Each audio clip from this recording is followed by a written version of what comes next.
Coming up on City Spotlight, we continue the second half of Season 9, and we're on location back in Danville. First, we talk with Danville Mayor Rickey Williams Jr. about new economic development in Danville, Carl at the riverfront, FedEx Ground Distribution Center, and a new casino that will open later this year in Danville. Also, Rickey talks about planned improvements to Garfield Pool and Park. Then, we talk education in Danville with Danville Area Community College President Dr. Stephen Nacco about the current school year at DAAC and the latest on facilities and coursework at DAAC. We're on location for a third episode on Danville. Next on City Spotlight.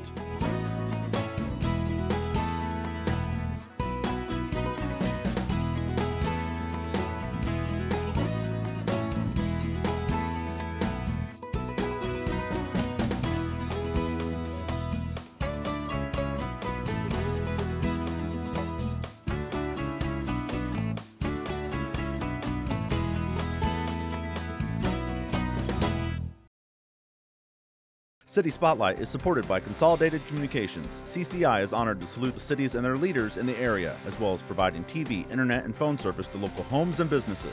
We live where we work and are proud to support the communities we serve. More information available at consolidated.com.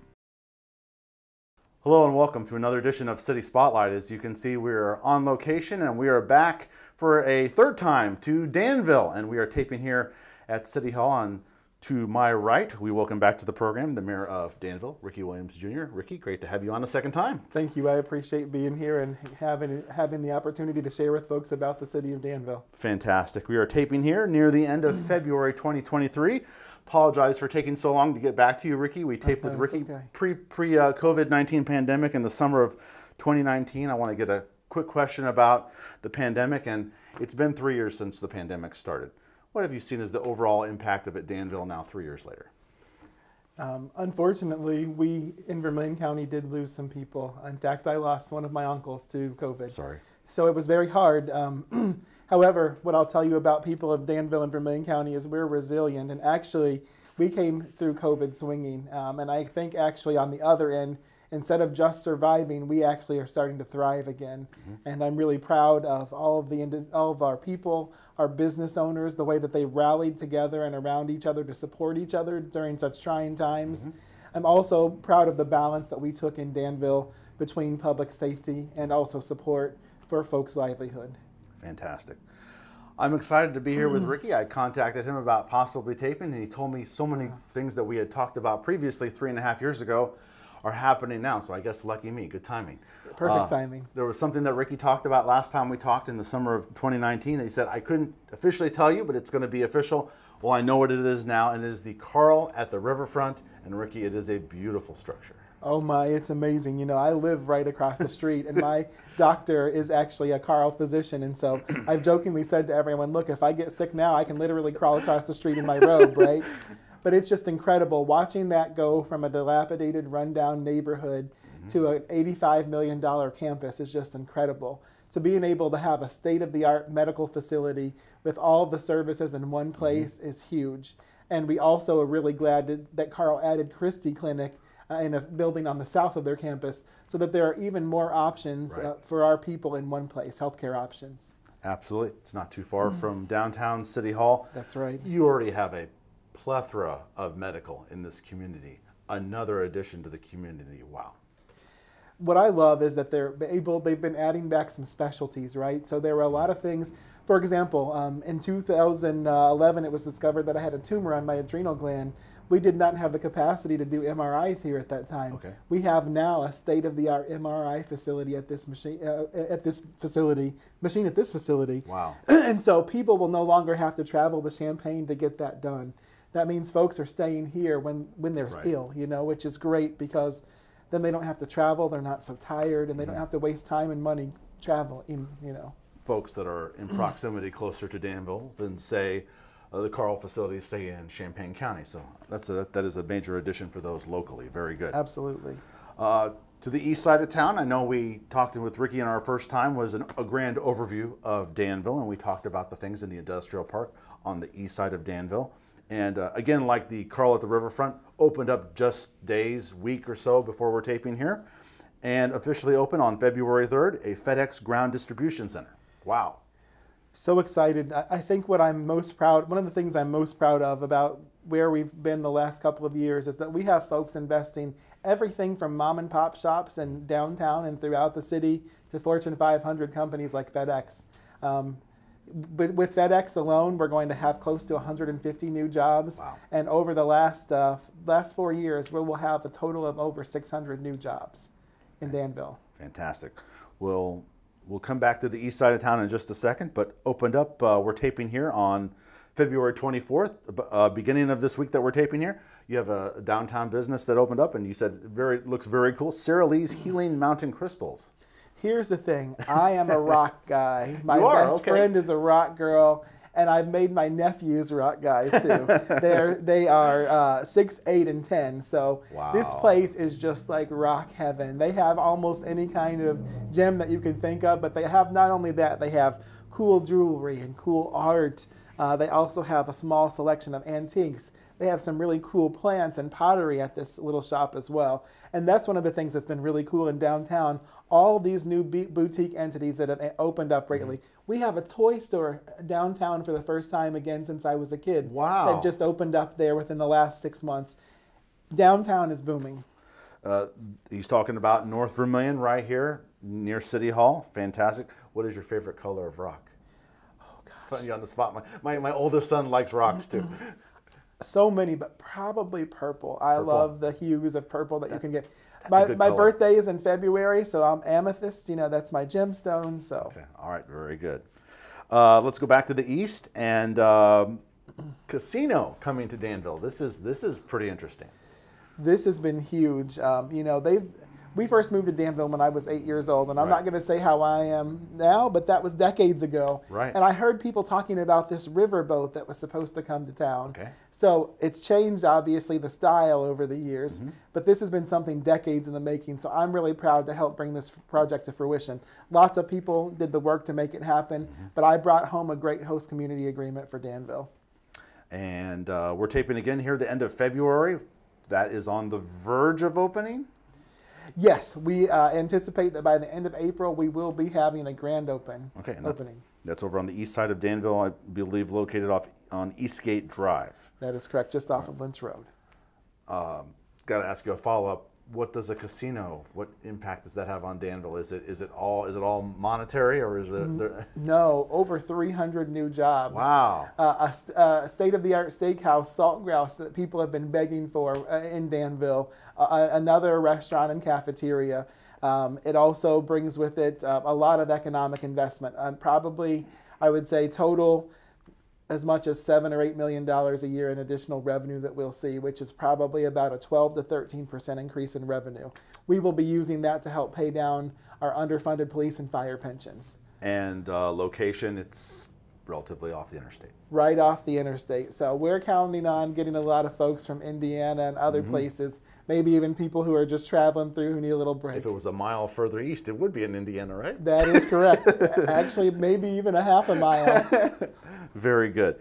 And you verified with me that there are some more eateries coming to Danville. I had read that there's a proposed pizzeria, and you told me there are 4 restaurants coming. We are going to more than double the amount of dining opportunities that folks have in the next year or so. We have the pizzeria, which is going to be done by our own native son, Trent Sherfield, who's currently playing in the NFL for the Miami Dolphins. We also have a barbecue joint that's coming, bakery and play space, and an Italian restaurant as well. Can't not have enough good places to eat. No, you can see I like to eat. The audience can tell. I like good food. Okay, that makes 2 of us. Right. We're in good company. Very good. A lot of things, Rickey, big and small, and they're here now, and they're coming to Danville.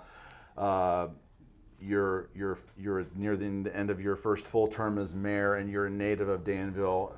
Just got to bring a smile to your face every day with all this prospering. Sum up all these new things that are here in Danville and coming. Sure. I guess what I would say is I have an incredible team, and they see this, like me, not as a job, but as our service. And it's not just a career or something that we do for money. This is our lives. We live here. All of us have family here. My brother-in-law just retired after 21 years in the Marines. They chose to make Danville home. I'm fighting not just for them, but for everyone to have the best quality of life here. I want Danville to be the place in the Midwest where people love to live, work, invest, and play. I want this to be a destination, and we are becoming that. Fantastic. We talked with Rickey for the first time 3.5 years ago. We also talked about the abundance of available parks in the Danville area, inside and out. And you have planned improvements to Garfield Pool and Park. So excited about this. Our pool is almost 60 years old, and it had been very neglected in the past. So it needed a lot of work and updates. We will be completely redoing the inside of the pool. We'll get a brand new bathhouse and pump house, 3 huge new water slides, but also around the park and in between the park and the pool, there are some industrial buildings and houses. All of those are being torn down so that this will become one giant campus. The kids are going to get a new football field. Right now the area floods, so you can't use the playground equipment as much. We're going to be getting brand new playground equipment as well as some great walkways and benches and such. It's going to be an awesome project. Gotta love hearing about the updates to parks and of course pools. We had a major update at Ellsworth Park too. Brand new basketball courts, playground equipment, concession stands and restrooms. We got a grant from the state of Illinois, the OSLAD grant, to do that work. And not only that, but we also have a disc golf course down there now. Oh, those are fun. Yes, they are. We've talked about disc golf courses on a few other towns here on City Spotlight. Improvements to parks, I believe, are under the Public Works hat, I guess. That's correct. Do you have any other Public Works things planned in 2023 that you can share? Absolutely. One of the things that we're going to be doing is we've seen a huge rise in interest in pickleball. So we are going to be when we resurface a couple of our courts throughout town, our tennis courts, we're going to be making them striped for pickleball play as well. Yeah. That's going to be pretty exciting. We also are going to be realigning the football field in a couple of places so that the kids have a full proper football field in 2 of our parks. And also we are looking at partnering with DAAC on some possible initiatives moving forward too. Fantastic. We'll be talking about DAAC here in our next segment. Nice segue there. I don't have anything else listed, Rickey, but I give you the floor here to finish our segment with you. Anything else you'd like to share about Danville here it's early 2023, so the excitement for the rest of the year? I think one of the cool things that I'm really looking forward to is we have 2 very probable housing developments in the works. We have an overabundance of housing, but our housing is getting old. And so I'm excited to see people that are willing to make new investments in this community. So I believe we're going to be seeing some multifamily as well as some individual family homes being constructed over the next year, and we're really looking forward to that. And that will be something we will definitely follow up with you the next time we have you on. Excellent. The Mayor of Danville, Rickey Williams Jr. Rickey, it's a pleasure to come back to Vermilion County and Danville and talk with you again. Thank you for being on City Spotlight again. Thank you for coming. We appreciate it.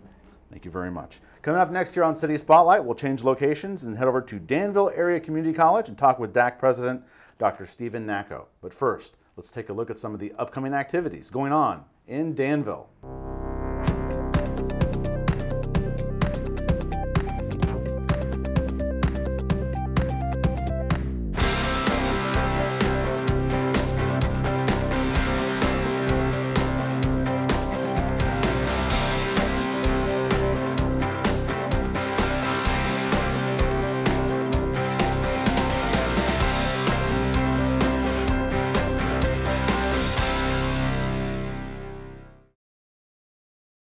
And we're back here on City Spotlight, this new on-location episode on Danville. As promised, we've changed locations, and we're now on the east side of Danville, and we're back at Danville Area Community College, and we welcome back to the program, familiar guest to the program, Dr. Stephen Nacco, President, Danville Area Community College. Stephen, great to see you again. Wow, nice to see you too, Ramin. It's a pleasure to be back here at DAAC talking to you. We first talked with Stephen summer of 2021, so glad to be back at DAAC to talk about the institution that you lead, and we're taping here on February 27th. We're couple months into the new year, 2023. How's the school year going here at DAAC? This has been a sensational spring semester, one unlike any I've seen for 22 years. Our students have come back to our classes. They've come back to all of our career and tech classes. It's the highest increase in enrollment I've ever seen in my life, 16% as of 10th day, and it's getting even better in terms of retaining them. Having classes again for our community college has been transformational. We've had, in terms of our overall graduation rate, last spring, our overall graduation rate for the year was at 43%. Community colleges, that puts us among the elite in the country. And as far as we could tell in our records, it's the highest it's been. But now, with this big enrollment boom in the spring, we've got more of our students on track to graduate in May, and I think we're going to set another record for graduation rate. So records being broken as we're talking for the second time here with Stephen here at Danville Area Community College. When I taped with you the first time, Stephen, summer of 2021, we were still kind of in the middle of the pandemic. Things were maybe different at that time, but what do you attribute to the success of DAAC and the increased numbers, and does the school year feel more normal-like? Well, I don't know if you noticed, but I was maudlin then. I felt so bad for our students. They really weren't able to engage online the way so many of our traditional age students need to have not only the faculty with them, you know, they have the classes, but it's also one another. They became totally disjointed, and the online is okay for many of our students in the adult ed, but not for our traditional age. They need one another as much as they need the college experience. So what we found is coming back to DAAC has been really a way for them to get back on track. And so we're loving it. I mean, and they're doing things like they've never done in terms of participation and everything from our esports, which EIU has a great esports, but so does DAAC. We have over 50 students, and they're all our top students in science, technology, engineering, math, digital arts. But we also have students in other things, like our pep band, our involvement with the All-Star Jaguars, which has them in a cohort together, getting paid really to go to high schools, promote DAAC, but also working together and helping their fellow students. That has been a program that's been an unqualified success. And really, our faculty and student engagement, that's really been the hallmark. In our community, Danville is the only community college. It's the only college that's public college. And what happens with them is getting students back on campus has been great. So thank you for asking, but we have never been, to my knowledge, any better than we are right now. Going by just the look of the smile on your face, I can tell things are going quite well here. Let's follow up on some of the things you talked with us the first time we had you on. Update on the nursing program. I understand you had mentioned previously that they were thinking about moving to a new building on the northeast part of campus. What's the latest on that? Well, nursing is our marquee program, and probably as many as 500 of our students have an indication that this is their major. The pipeline there, unlike other community college, I mean, community college is open door, but in certain programs like nursing, it becomes a very narrow funnel, and about 80 of those 500 actually get into the program. So what we wanted to do is expand the program, but then the nursing program was going to go into Hegler Hall, and now they want to stay where they are in the Mary Miller complex, in the Bill Black building, and they would like then rad tech, echocardiography, sonography, and health information technology to give them more space and move into Hegler Hall, which they're all amenable to that. The other thing that's going on is DAAC is in the process of getting accreditation for echocardiography, which is checking your heart, checking your organs, and things like that. Very so good. So we've hired a director, and we're in the process now of building that as a transfer program for baccalaureate degrees. All right, very good. That kind of maybe got one of my future questions coming up. We'll ask about updates on any coursework or additions to your academic areas. One thing that you were very proud of to talk about last time we talked, near the end of our first conversation, the dual credit program in Vermilion County. You said it was doing quite well then. How's it doing now in 2023? In terms of our enrollment, one of the biggest boosts is local school, high school dual enrollment.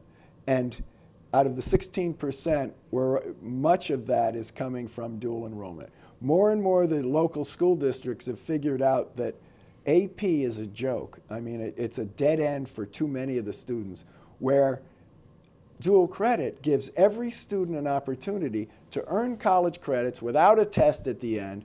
It's 100% once you pass the class, those credits go and help you transfer to EIU and other universities. So it's worth it to them to do it. And we're on target now. We had 7 last year who graduated from high school with an associate degree, meaning they went to your university as juniors.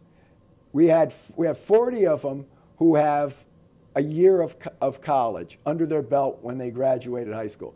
And they then start as sophomores, wherever they're going, DAAC or anywhere else. We think it might be as many as double that number coming up. We won't really know till commencement in May, but it's looking amazing. Fantastic. You just alluded to the echocardio program that's needing to be accredited. You talked about your 3 divisions of academics at DAAC. Any new courses in the works or have been added since the last time we talked? The hottest thing right now in Danville is barbering. Really? And when a local provider of a beauty school left Danville, DAAC jumped right in. And we have right now 3 full classes raring to go in the fall. We renovated a barber over at the Village Mall in Danville. Okay. We renovated what's now a barbering lab, which looks like a barber shop, and a classroom. And they're ready to go. And really, we filled up the 3 classes. Each class has a maximum of 12. So it's been approved by the state ICCB, by the Higher Learning Commission, and we're just waiting for the state's facilities and professional licensing to approve that. So we'll be ready to go with our first of 3 and maybe 2 of the 3 cohorts in the fall. The other things are with CCMSI, which is a local claims examiner. We've got that program going. We've ramped up robotics to serve better with our local manufacturers. We've got the casino training on campus now. The casino is opening in Danville in April. That's a partnership with Wilmerite and Golden Nugget. Those are the main things that we're doing right now. We talked about the new casino coming to Danville in our first segment with Mayor Williams. You just referenced robotics. The emphasis of technology and how important some of the coursework that you have in the technology area, very important in the current world we live in. It certainly is. One of the other things that we have to be current on, in fact, that DAAC has pretty much cornered the market, is in alternative technologies for wind energy and solar. We're the only community college with wind technology programming. And with a 3rd wind farm evidently coming to our county, the demand for our wind techs, but also giving them background to do solar technology is making them very high demand. There's a company over in Indiana that's giving total scholarships to anybody in the program. IEA of Clinton, Indiana. Clinton, Indiana? Okay, very good. I don't have any other questions really left, Stephen. You have just a couple months left till the end of the spring semester, and you look forward to the end of the academic school year. Talk about what an exciting time it is to have graduation and what that means as a president of higher ed, to those education moments where you have the students coming back and the graduation ceremonies. Talk about what's special about commencement to you. Well, we had this last year, but it's going to be ramped up even more. Commencement is May 19th, and we'll probably have most of the class. It'll probably be about 500 graduates and their families. We'll put about 2,000 people in the Mary Miller Gym. And we also have the Jumbotron now, which is the big screen. And I don't know if you've noticed this, Ramin, but our students like seeing themselves on the big screen. Who doesn't like being on the big screen? Well, I could say I don't, but I'm an old fogey. So, but we have that as part of it. This year we've hosted the county basketball tournament for all the county schools. We have Danville with the hosting the national tournament for men's championship in March 20th through 28th. And let me just say something about EIU. You and DAAC, EIU and DAAC, have partnered in our Danville Correctional Center for more students than I've ever seen going through an associate degree and then getting a bachelor's degree at EIU. So it's a great partnership at the Danville Correctional Center, and we've, certainly appreciative to EIU for helping with this. Well, what a way to end the episode. Got a little EIU tie-in there, and it's all about relationships. And thank you, Dr. Stephen Nacco, President of Danville Area Community College. Thank you for updating us on what's going on here at DAAC. I'm glad you're here. Glad to be back and look forward to talking with you again. That'll do it for our latest City Spotlight episode on Danville. We've been on location. Thanks for watching. Thank you for tuning in to City Spotlight. You can check out past episodes, including the one you're watching right now, on YouTube. To check out recent episodes of Central and Southeastern Illinois towns featured on City Spotlight, search on YouTube, City Spotlight, with the show number and the name of the town. Listed on your screen are the last 5 episodes of City Spotlight. City Spotlight is supported by Consolidated Communications. CCI is honored to salute the cities and their leaders in the area, as well as providing TV, internet, and phone service to local homes and businesses. We live where we work and are proud to support the communities we serve. More information available at consolidated.com.